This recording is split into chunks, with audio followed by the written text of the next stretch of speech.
Assalamualaikum pagi. Pagi ni saya nak kongsikan macam mana kita nak melafazkan ucapan tasbih. Semua ini yang diajar oleh Nabi sallallahu alaihi wasallam.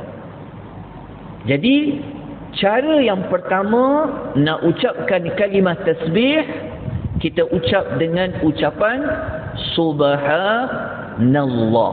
So nombor satu cara nak bertasbih, ucap subhanallah. Okey. Kelebihan tasbih. Okey, kalau tengok pada muka surat yang berikutnya, dalam hadis riwayat Muslim, Nabi SAW pernah mengusulkan kepada para sahabat Nabi SAW. Nabi tanya, Nabi kata, kamu semua ni nak tak dapat 1000 kebaikan setiap hari? Nabi tanya kepada para sahabat, siapa hari ni yang dia boleh dapat, dia boleh buat 1000 kebaikan? Lepas tu para sahabat tanya, macam mana kami nak dapat 1000 kebaikan? Maka Nabi SAW pun mengusulkan. Nabi kata apa? Bertasbih 100 kali, maka akan ditulis dia 1000 kebaikan, ataupun dihapuskan daripadanya 1000 kesalahan. Hadis riwayat Muslim. So ringkasan dia seperti inilah. So banyakkan subhanallah, subhanallah, subhanallah. Siapa ucap 100 kali subhanallah, maka Allah akan bagi 2 perkara ni. Salah satu darinya, dia akan dapat 1000 kebaikan, Allah hapuskan daripadanya 1000 kesalahan. Okey, tasbih yang kedua. Tasbih yang kedua ni adalah kalimah tasbih yang diiringi dengan ucapan wa bihamdihi. Yang pertama tadi apa? Subhanallah je. Yang kedua ni adalah subhanallahi wa bihamdihi. Dia ada, belakangnya ada kalimah wa bihamdihi. Okey. Antara kelebihannya, sabda Nabi SAW, maukah aku beritahu kepada kamu kalimah yang paling dicintai oleh Allah? Nabi tanya kepada para sahabat. Maka Nabi SAW bersabda, sesungguhnya kalimah yang paling dicintai oleh Allah ialah subhanallahi wa bihamdi. Maha suci Allah dengan memujinya, dengan kepujiannya. Hadis sahih riwayat Imam Muslim. Okey, kelebihan lain, kalau tuan boleh ucap banyak subhanallah bihamdihi, subhanallah wa bihamdihi. Dalam hadis riwayat Tirmizi, setiap ucapan subhanallah wa bihamdihi, maka akan ditanam untuknya sebuah pohon kurma di dalam syurga.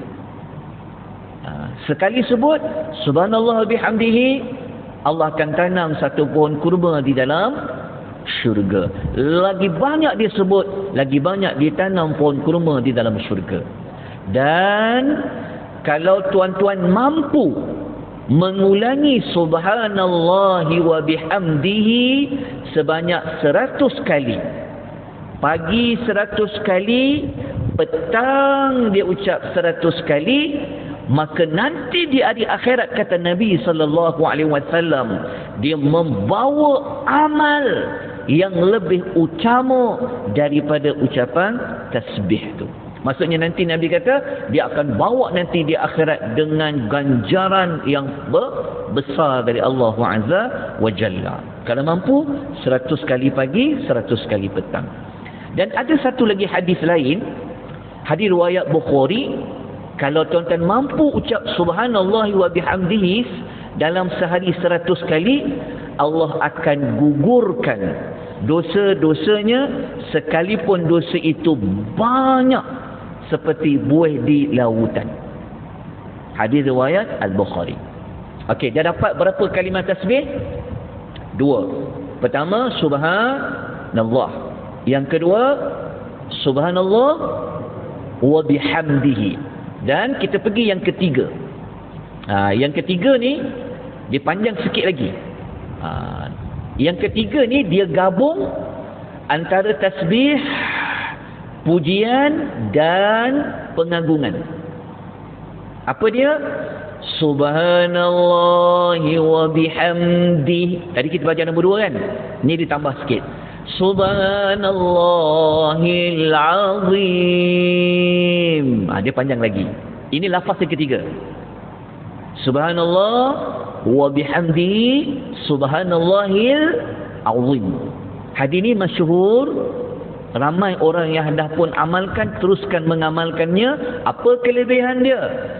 Ini 2 kalimah yang mudah nak sebut, nanti berat dalam timbangan. Dia akan memberatkan timbangan baik dan amat dicintai oleh Allah Ar-Rahman. Allah suka sangat kalau kita boleh sebut tasbih subhanallah bihamdihi subhanallahil azim. Okey, lafaz yang keempat. Mari kita sama-sama mempelajari tasbih Juwairiyah radhiyallahu anha. Saya rasa tuan-tuan pun nak amalkan tasbih Juwairiyah ni. Tasbih Juwairiyah ni maksudnya tasbih yang Nabi ajar mula-mula kepada isterinya, iaitu dengan bacaan yang warna kuning tu. Subhanallahi wa bihamdihi adada khalqihi wa ridha nafsihi wa zinata arshihi wa midada kalimati. Ni diajar oleh Nabi kepada Juwairiyah radhiyallahu anha. Okey, kalimah ni seboleh-bolehnya ulang sebanyak 3 kali. Nabi syorkan baca 3 kali. Okey, tuan-tuan boleh baca dekat situ hadis dia panjang. Hadis dia begini. Tasbih ni walaupun dia hanya baca 3 kali, ada 4 kalimah, tapi dia punya kelebihan dia boleh cover. Kalau kita zikir banyak kan, kalau kita zikir subhanallah, kita zikir banyak kita berzikir. Contohnya pagi ni lepas subuh kita duduk zikir je sampai masuknya waktu duha contohnya. Tapi zikir ni kalau kita baca dia 3 kali je, maka dia boleh menandingi zikir yang kita baca berjam-jam tu. Contohnya lepas subuh sampailah waktu duha macam pukul 8 ke, mungkin kita ambil zikir selama 2 jam. Tapi zikir ni sekejap je. Nabi sebut kepada Juwairiyah, Nabi kata, tengok Nabi kata apa? Andai kata kalimah-kalimah itu ditimbang dengan apa yang kamu ucapkan selama 1 hari, nescaya kalimah tersebut dapat mengimbangi beratnya. Maknanya Nabi nak kata, engkau baca sekejap je, tapi kelebihan dia mampu menandingi zikir yang kamu baca selama 1 hari itu. Jadi amalkan zikir Juwairiyah ni. Ataupun cara pertama macam ni. Cara pertama bacaan dia macam ni. Subhanallahi wa bihamdihi adada khalqihi wa ridha nafsihi wa zinata arshihi wa midada kalimatihi. Itu ulang sebanyak 3 kali. Okey, kaedah nombor 2 yang macam ni. Tuan-tuan boleh ikut saya baca tak? Subhanallahi ada khalqihi, Subhanallahi ridha nafsi, Subhanallahi zinata arshi, Subhanallahi midada kalimati. Itu cara kedua. Cara ketiga yang macam ni. Ikut saya baca. Subhanallahi ada khalqih, Subhanallahi ada khalqih, Subhanallahi ada khalqih, Subhanallah ridha nafsi, Subhanallah ridha nafsi, Sampailah pada hujung lah. Ini cara yang ke-3. Dapat tak? Cara 1, cara 2, cara 3. Ia berdasarkan hadis riwayat Al-Imam Tirmizi. Okey, kita masuk kepada satu lagi bentuk tasbih. Tasbih dekat sini dia gabung antara puji-pujian dan dia gabung dengan istighfar. Ni tasbih dia gabung dengan istighfar. Okey, bacaan dia macam ni. Subhanakallahumma rabbana wa bihamdik Allahumma firli. Zikir ni Nabi baca, kata Aisyah radhiyallahu anha, ketika Nabi rukuk dan ketika Nabi sujud. Nabi baca yang tu. Kita boleh guna yang tu. Biasa kita baca subhana rabbiyal azimi. Kadang-kadang Nabi baca yang ni. Kadang-kadang kita sujud kita baca apa? Subhana rabbiyal a'la. Kita boleh baca yang ni juga. Sebab itu hadis riwayat Bukhari Muslim. Okey, last kali sebab kita dah nak habiskan majlis ni, maka ada satu tasbih tau. Dia panggil tasbih kafaratul majlis. Macam mana tasbihnya?